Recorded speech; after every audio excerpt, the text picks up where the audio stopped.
Mke wa aliyekuwa rais wa Marekani Michelle Obama amefunguka kwa ujasiri kuhusu changamoto za malezi ya watoto, akieleza furaha yake kwamba hakuwahi kupata mtoto wa kiume, akisema kuwa angekuwa na tabia kama za mumewe Barack Obama.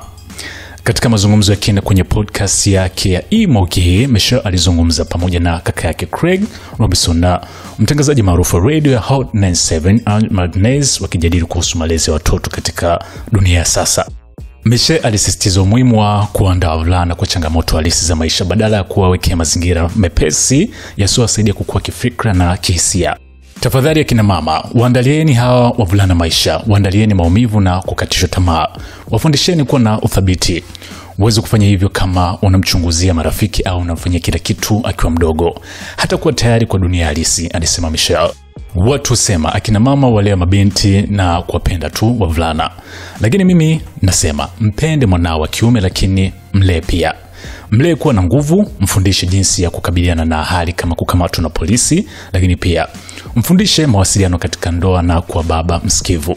Katika hali ya utani lakini yenye ujumbe mzito, Martinez akamtania Michelle kwa kusema kuwa alistahili kupata mtoto wa kiume kutokana na maarifa yake malezi, lakini mama huyo wa watoto wawili wa kike alijibu kwa msisitizo, "Nashukuru sana kwamba sikupata mvulana, maana angekuwa Barack Obama mwingine," alisema kwa kicheka.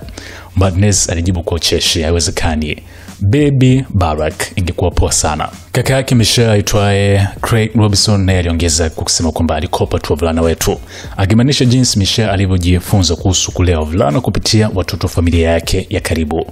Michelle Obama pamoja na Barack Obama kwenye mahusiano yao wamekwisha kufanikiwa kupata watoto wawili ambao ni wa kike, Sasha pamoja na Malia. Hii hapa ni SNS Mini Gen Man.